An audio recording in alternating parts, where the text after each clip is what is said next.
Hi, I'm Frankie. And I'm Cheyenne. And we are Conbini Cult.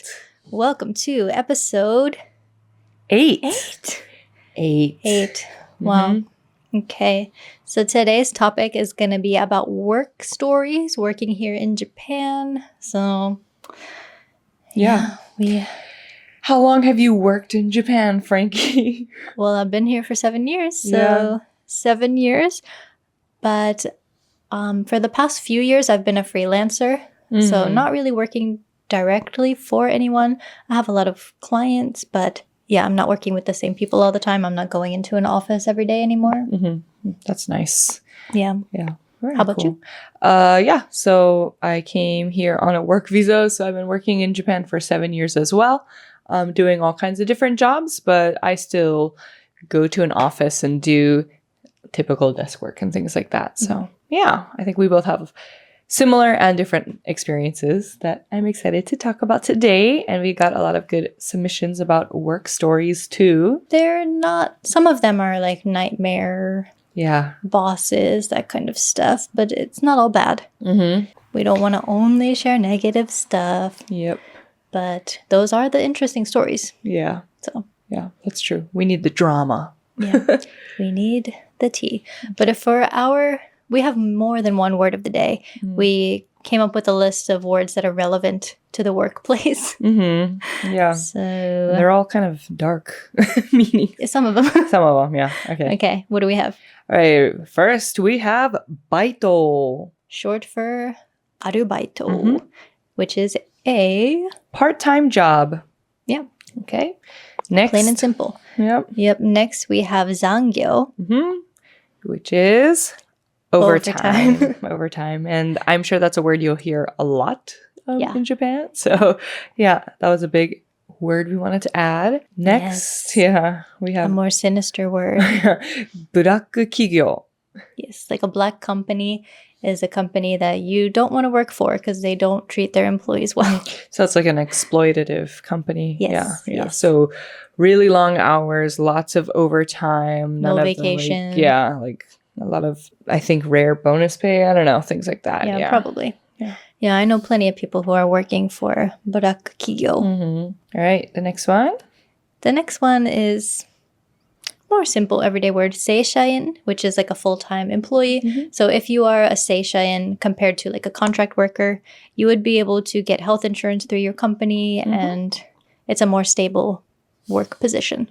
Yeah, you get that typical working hours, overtime pay, vacation, paid vacation, things like that.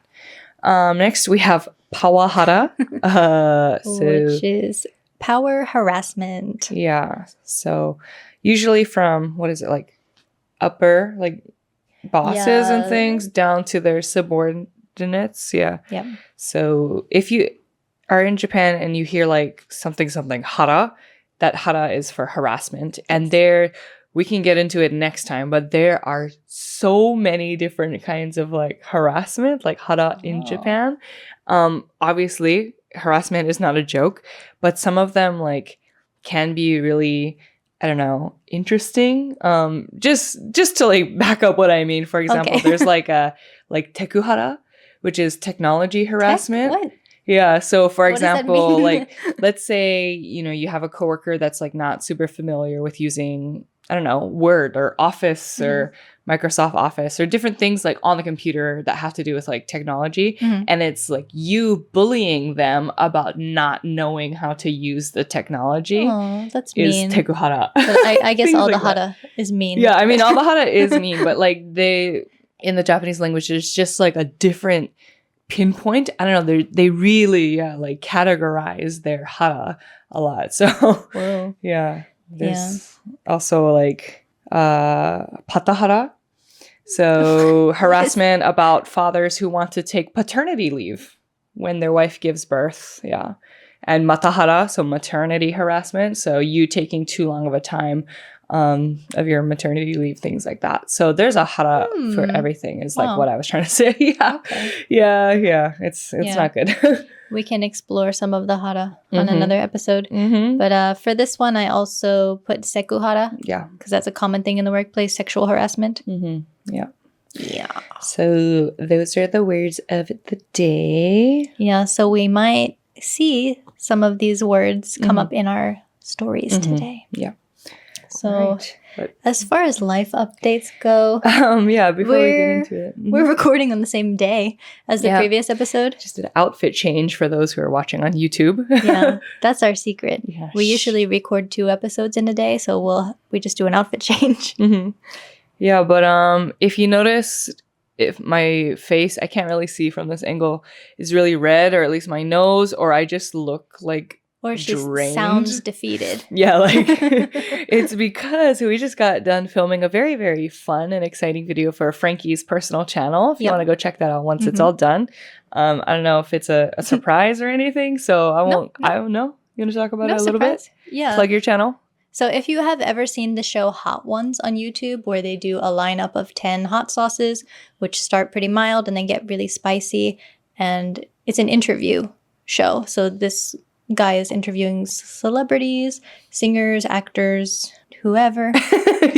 And they try the hot sauces. So you can actually buy the sauces. So I bought some of those. So me and Cheyenne filmed a video on my channel talking about the ways that we have changed since living in Japan while eating these hot sauces. Yeah, and you can really see it started off so innocent and fun and light. And I was like, ooh, these aren't that bad. And then once I got to, what was it, like the 6th or the 7th one?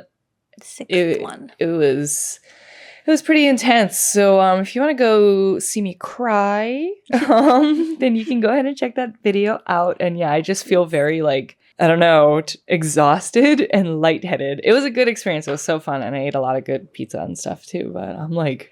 Yeah, we also ate Domino's pizza while we were doing that. I feel like, I don't know, I just like transcended. So I'm like out of this room. I'm like looking down at my body from another place. That's how like much the hot sauce took out of me. But I'm also a baby when it comes to spice. So I think you did pretty well because they are really spicy. They're not... Yeah, they're way more spicy than I was expecting. I mean, I knew they were going to be hot, obviously, but one of them just like kicked my butt. So yeah, please go check it out. It'll be fun. Yeah. Don't make me eat it for nothing.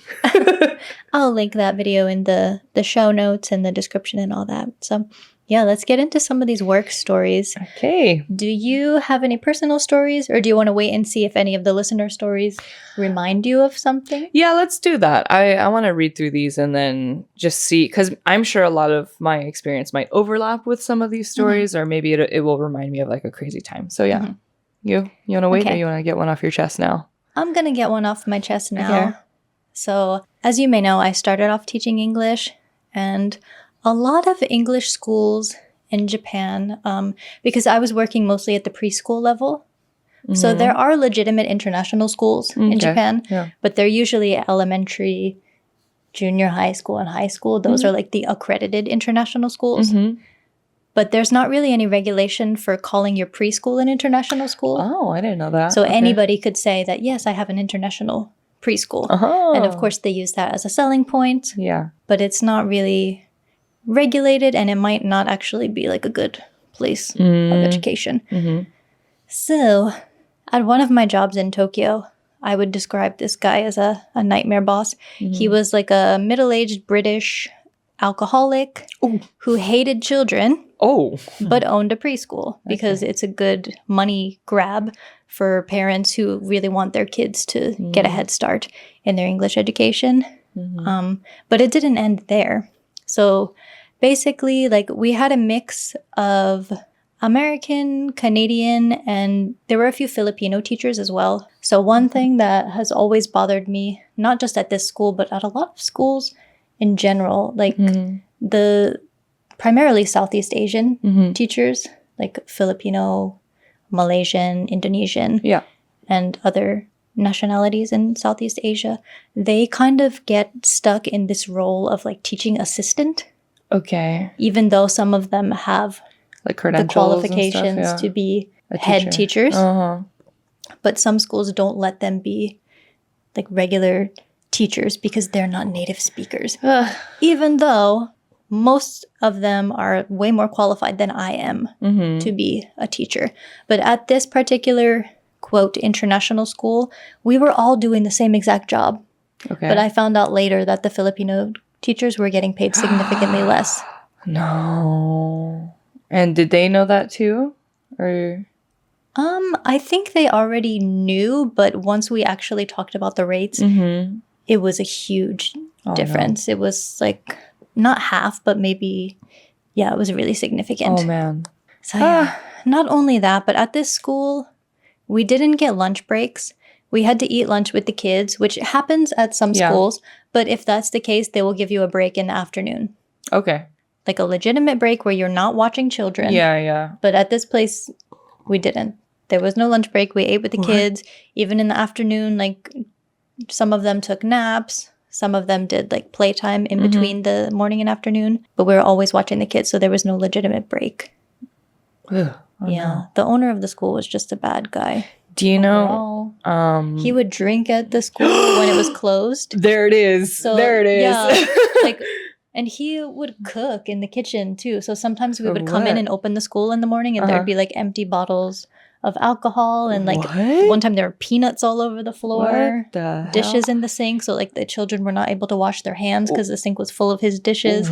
There were knives out in the kitchen, like all around safety violations. Do you know if this business is like still in operation? Unfortunately, yes. Oh, okay. Yeah. But so of course it was not fun there, but I did finish my year contract, and then after the contract was finished, there was a lot that I wanted to report about the school, but you would have to go to different offices for different things. So the most accessible thing was the labor standards office. So of course, if you work a certain amount of hours, you're entitled to a break. Yeah. So the thing I was able to get them on was the fact that we didn't have a lunch break. Okay. Not the pay yeah. discrepancy or anything like that. Yeah, they said there wasn't, that was like out of their jurisdiction. And also because I was the only teacher that really, I mean, some others came like to present the case, but I was the only one who really followed through with it. So if the other teachers were not able to provide substantial evidence, then they couldn't really do anything about it because it was just my word.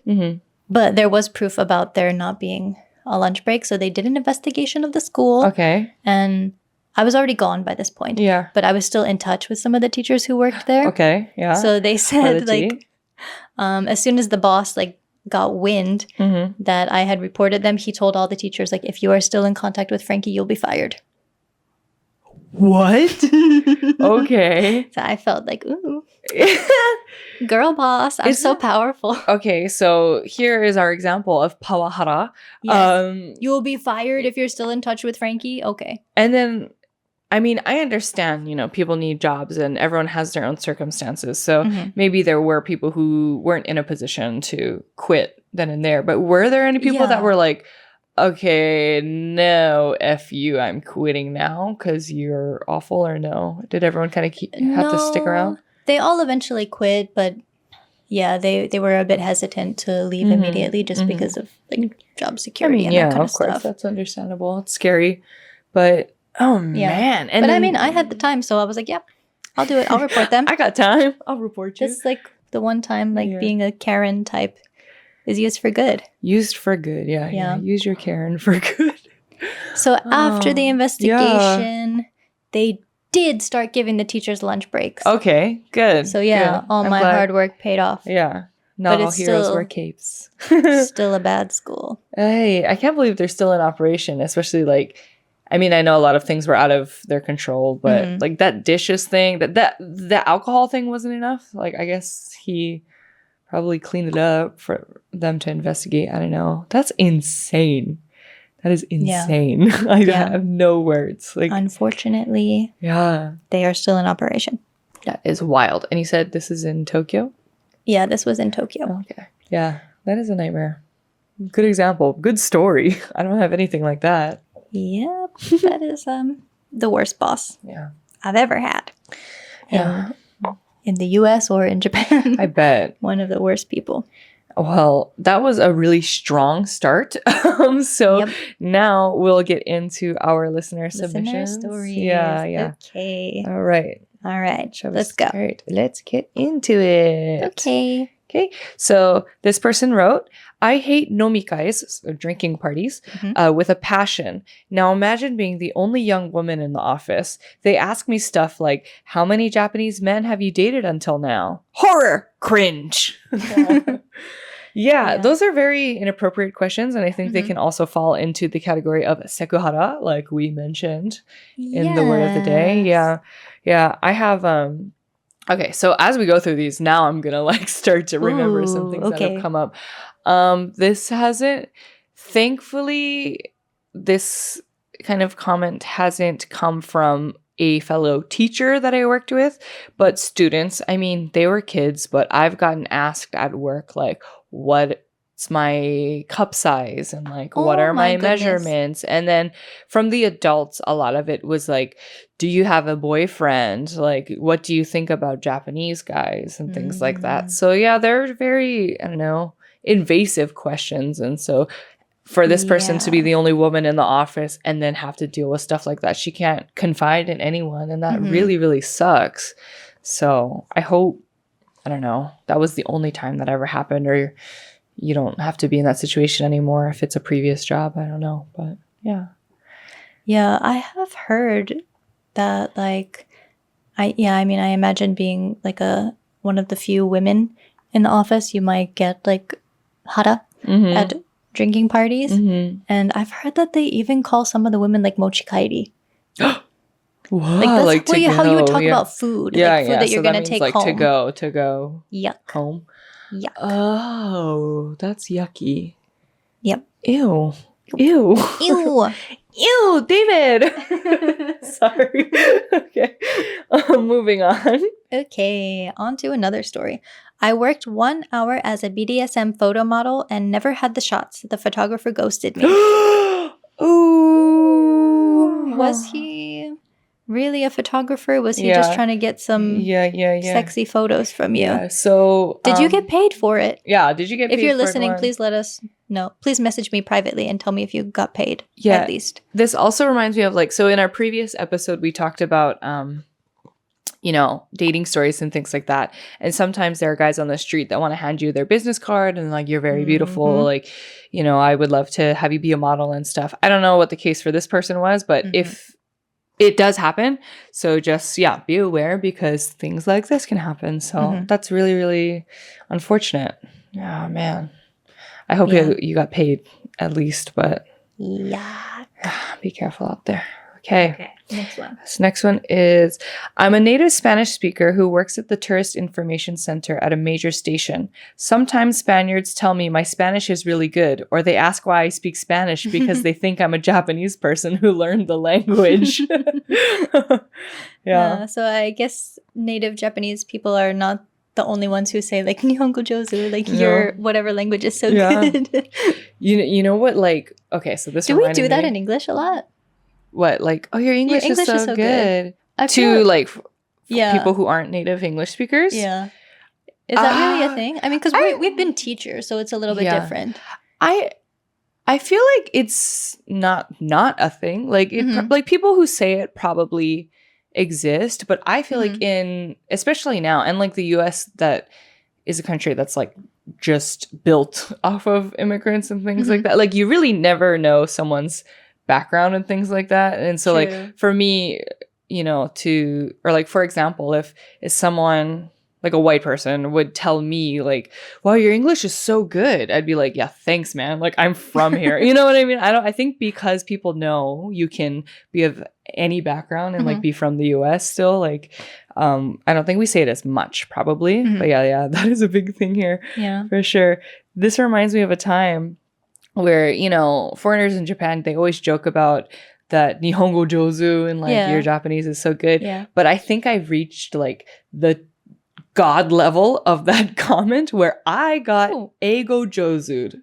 Your English is good by a Japanese person. Who's kind of spoke English. So this was at my cafe job where it it was like 2 Japanese people and 2 foreigners, and they were all speaking English with each other. So I said, yeah, well, why would I speak Japanese? I'm going to speak English to them, you know? And so I took their order and everything in English, and then whatever, they were leaving. And yeah, the person was like, 英語上手ですね, or something like that. And I was like, thank you, I'm from the US.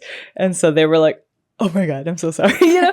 So it does happen in all cases. So this one is really funny. Yeah. That's cute. Relatable. Okay, someone else said, walked out of a class because an adult student called me fat.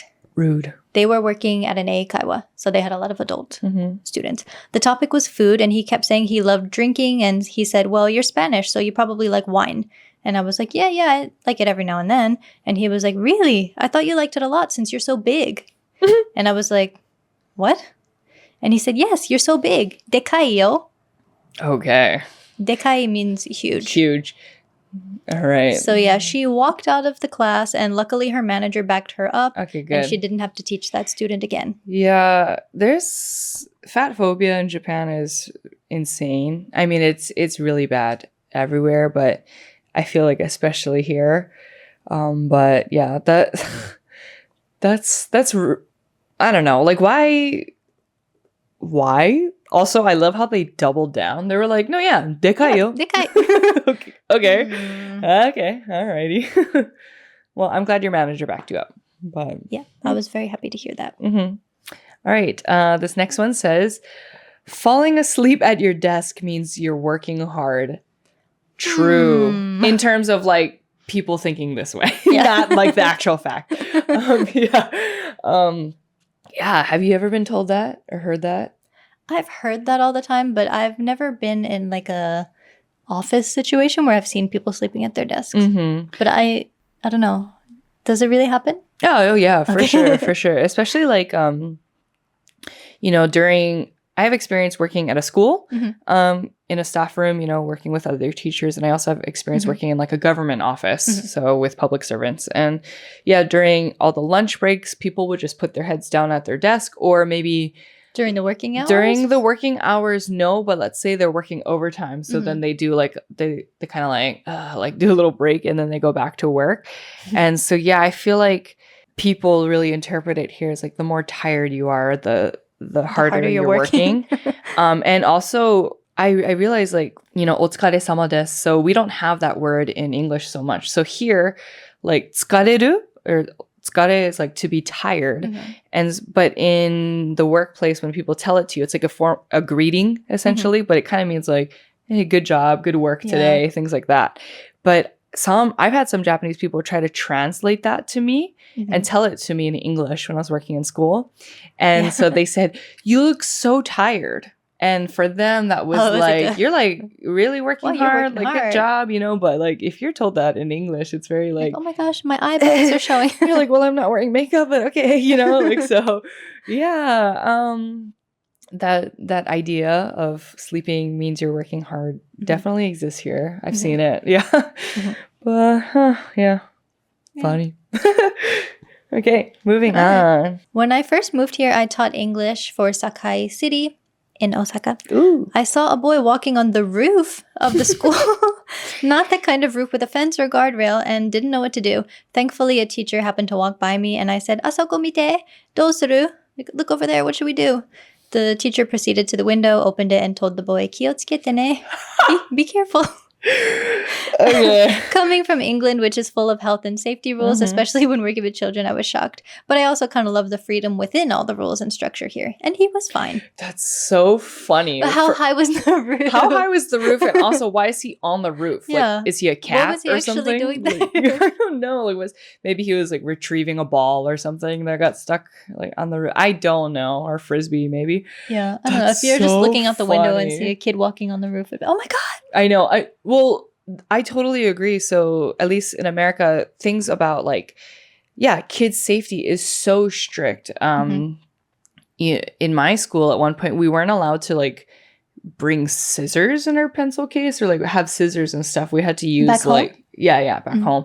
We had to use, scissors that our teacher gave us or, in PE is just like standard like sports classes and things like that. But here, have you ever seen a sports day in Japan? Like the Only for preschoolers. some of the so this is for junior high school. Some Yeah. of the like activities they make them do is insane. There's one for Human like pyramid. human pyramid. They really just do it? climb on each other. They actually do it. There's one where like they're like chicken fighting. So it's always with the boys, but like the boys carry like the lightest boy in their class on their shoulders, and they've got to like they wear like a hachimaki, like a what is it, the bandana thing around their head, and the goal is to like rip that thing off their head. So they're like in the air trying to take a bandana off each other. There's one where like it's like a chain, like a race between two teams. And so again, the smallest kid will be like the runner, and all of the other kids have to like arch their backs, like go on all fours and line up like that. And so the kid has to run across their backs. And then so the students that he already finished, they have to like get up and then like run to the end of the line and like continue the chain. And this kid is just like running on the backs of his peers, and they're racing to the finish line. And so just some of the things you see in terms of like, yeah, safety here, Japan can be viewed as like so strict with so many things, but like when it comes to kids in school, they really just have so much freedom. Same with cleaning the class. You have to clean your classroom in school here. And those kids are like handling chemicals and like, what do you call it? Like Mr. Clean, like magic erase sponges, kind of like those. They're like scrubbing the floors, but like with their bare hands and stuff. They wipe the floor with the zokin, like the towel. And yeah, they're just like using the same old musty towel every day. They will wipe the floor, rinse it with water and stuff, hang it to dry, and then do it again the next day. But it's like black and it has holes in it because they use it so much. So yeah, that was a big cultural difference that I noticed when I came. But with these sports days, are there a lot of injuries? There's never injuries. Okay, so this is another thing that you witnessed. They do it in summer, and if you're familiar, summer in Japan is hot and it's humid, like insane.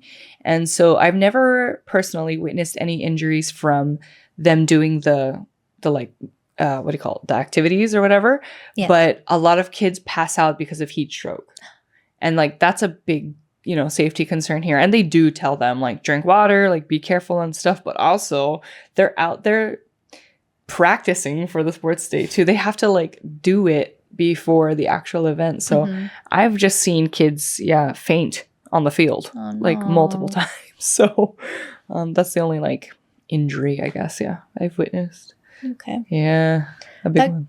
That kind of reminded me, it's not work related, but sometimes you see children like in the front seat of cars without seatbelts. Do not or like get running me around in the back of the car. Started. Yeah.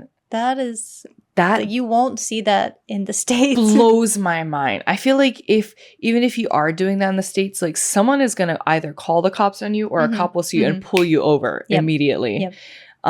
So yeah, I have experience like with kids sitting in the front or walking around while the car is moving and things like that. It's wild.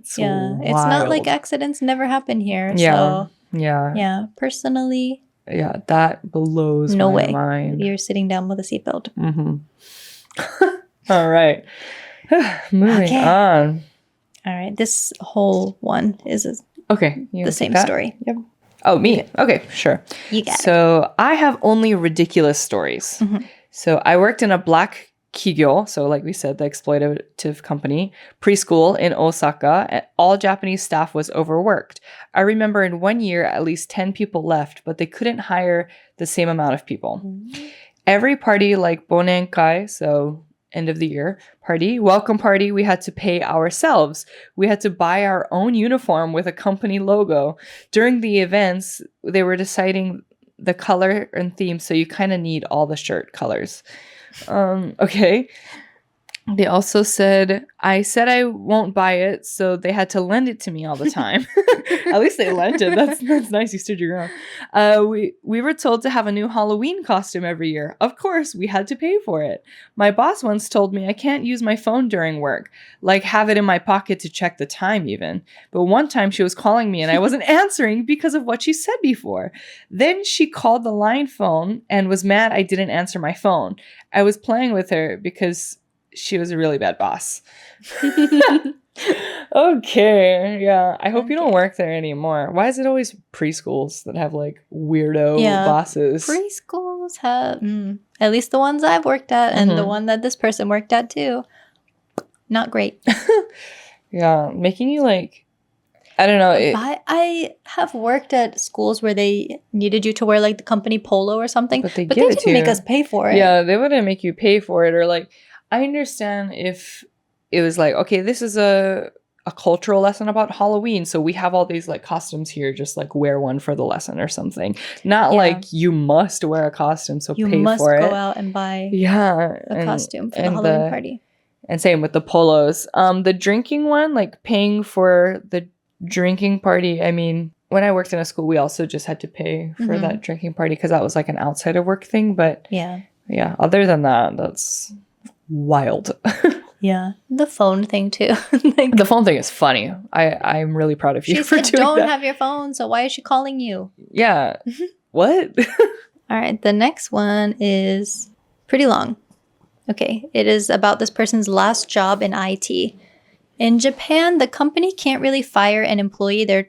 So they're trying to make you quit. In my last company, my boss was rude to people, not face-to-face, but in public chat on Teams. Everyone could read it. One girl decided to take a break for a 1-month study and come back to work. In the meantime, my boss deleted her phone on the company's website. She thought this was a sign my boss doesn't want her in the company, and she decided to quit. Okay. In my case, it was similar. I told my boss... if he has a problem with me, I would like to talk about it with him. I told him in a nice way that if he is not happy with my work, he can let me go. He literally said, "It's up to you." Okay. When I asked him to tell me about the next steps of my dismissal, he said it's not dismissal if I'm willing to quit. What? And he even sent me the template for the taisho todoke, like the resignation letter. Okay, that's passive-aggressive. Yeah, that's very passive-aggressive. But the moment I sent the message on the public channel, there was a message that I have to work from the office every day. He knew I wouldn't agree to that. Okay, so he's just doing stuff to, like, piss her off. Later, he cut my access to tools I was using for work, so I wasn't actually able to work. What? I didn't know much about the labor law and why he couldn't just fire me. Yeah. I consulted with someone at the employment center. It turns out that if the company fires an employee, it's very easy to sue them. So they avoid it at all costs. Okay. The funny thing is that depending on the reason, the unemployment benefits and amount of time receiving will change. In the case of being fired, it can be received 1 week after submitting the documents and up to 80%. In case of resignation, 2 months or longer after submitting the documents, and probably the lowest, 50%. So you can still get like benefits either way, whether you're fired or unemployed. I see. It seems. Yeah. I was told straight to my face that forcing people to quit is common practice here. So no wonder the unaliving rate is so high. Imagine what people have to go through at work. Did they mention like what kind of company this is? Was it IT? IT. Sorry, I missed that first part. Yeah. Yeah, IT. I mean, not just IT, but I hear a lot of like horror stories about IT companies here in Japan. They just all seem overworked, I feel like. And I wonder if that's just a shortage of people who work in IT. I have no idea. I feel like this whole like they can't fire you directly thing gets kind of misinterpreted for like other nationalities, because sometimes you hear like, oh well, they'll just give you nothing to do, and then some people are like, oh cool, I get paid and I can just sit around and do nothing all day. But no, like they're gonna find ways to make you really uncomfortable so that you will quit. It's not like they just leave you alone and forget about you. Oh man, this person went through so much. Yeah, I hope that you have a good job now. But did we talk about this in a previous episode about how companies are, it is pretty common practice to make your employees quit? Did we talk about this? Versus I don't remember. Firing? I don't remember either, to be honest. Maybe we did. I don't know. It's 8 episodes we've talked about so much. I think it was the one we did. It was episode 3 with Reddit stories, and the girl. When she got sent home from her part-time job. Yeah. So she was asked to work like a shift until 7, and then they're like never, or I don't know, until a certain time, and then they asked her to stay longer, and she couldn't, and they're like, okay, fine, you can leave now. And same, like they were just kind of doing stuff that felt like pressure for her to quit or things like that. I think yeah. that's when we talked about it. But yeah, so there you go. Like it happens at a part-time workplace, and it can happen in like when you're a seishain, like a full-time employee too at a bigger company. So watch out for sure. Yep. Mm-hmm. Be careful out there. Yeah, those are all the work stories that we have. If we get more stories about work stuff in the future, of course, we can have another episode on it. Yeah. I would also like to talk on a future episode about different types of jobs that people have in Japan. Yeah, that'd be fun. Because there are a lot of things that people do that are not, I mean, the typical jobs that you see foreigners doing here are like teaching English, recruiting, or IT. Or translation. Yeah. But there's a lot of other things interesting things people are doing. So would like to chat about that as well sometime in the future. Yeah. It'd be nice to meet different kinds of people for sure. I know I said when we were going through these, I was going to like probably remember a crazy work story, but maybe to end it on a positive note, I can't recall anything crazy like this happening to me. Okay. Not to be like, I can't help that I just have a great working experience. It's not that, but people just treat you so well. I can't help it that I'm just like, treated fairly at my jobs. But I'm very thankful that I haven't had any crazy experiences to where I've had to like go to the labor union or, talk to HR and things like that. Besides the silly little things I witnessed as a teacher in terms of like the cultural differences between kids in America versus here in Japan. I guess, actually, to get into working as like maybe one of the only foreigners in a Japanese office, the sense of like responsibility I noticed was so different. They give you less because you're foreign? Less because I'm foreign. And so, when you kind of want to just have like a chill day, sometimes it's nice, but like there are times where comparatively, I had nothing to do. Like, not an exaggeration. I literally just had nothing to do. It was like summer break. And maybe that's a bad thing. We still had to go into school during summer break. So there'd be no kids, but you either had to take your time off or just sit in the office and like prepare for lessons in the future or something. I don't know. I just walked around and like played sports with the kids that were like still coming to school for their sports practice. But anyway, there'd be cases where I had a lot of free time and I would ask around, like, can I help you with anything? What can I do? Like, please make me do something. And they were like, oh, no, it's okay. I can't bother you. And it was like, all I asked to do was like help them make copies or something, or like help them cut paper and like hang stuff up in their class and things. So the divide of responsibility was very, very, I don't know, confusing for me, because I just felt like a little kid almost. Like I couldn't be trusted with a lot of things because I was like that foreigner there. Same with participating in meetings. A lot of my co-teachers were like, no, it's okay. This isn't for the ALTs. Like, you don't have to, and so, and then I'd be so out of the loop. And every time something was going on at school, like there'd be times I'd be the only one sitting in the staff office. And I'm like, oh, is there something I should know about? And yeah, they were like having an assembly in the gym or something. So, it helps to be vocal, I guess, and get a good relationship with your teachers. But other than that, can't think of anything too crazy.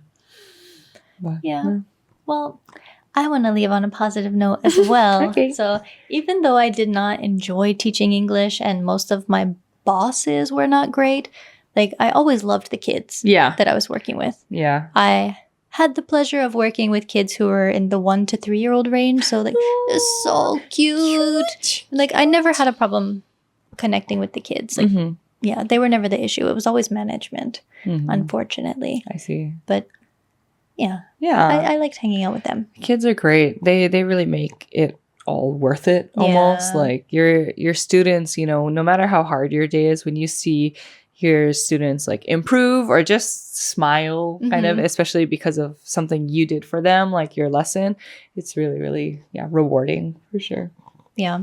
I think that age range is also really cute because anytime, not even with language stuff, just anytime they learn how to do something new, they're like, wow, my gosh, I did it. Yeah. So I know. cute. That's right. They're going through things for the first time. I forgot Yeah, about there's that. learning how to be a human. Yeah, it's so cute. That was a good way to end it on a positive note. Okay, all right. That's where we will leave you. Thank you so much for listening. And we'll see you in the next one. Bye. My, like, the hot sauce is just, like, going through my nervous system.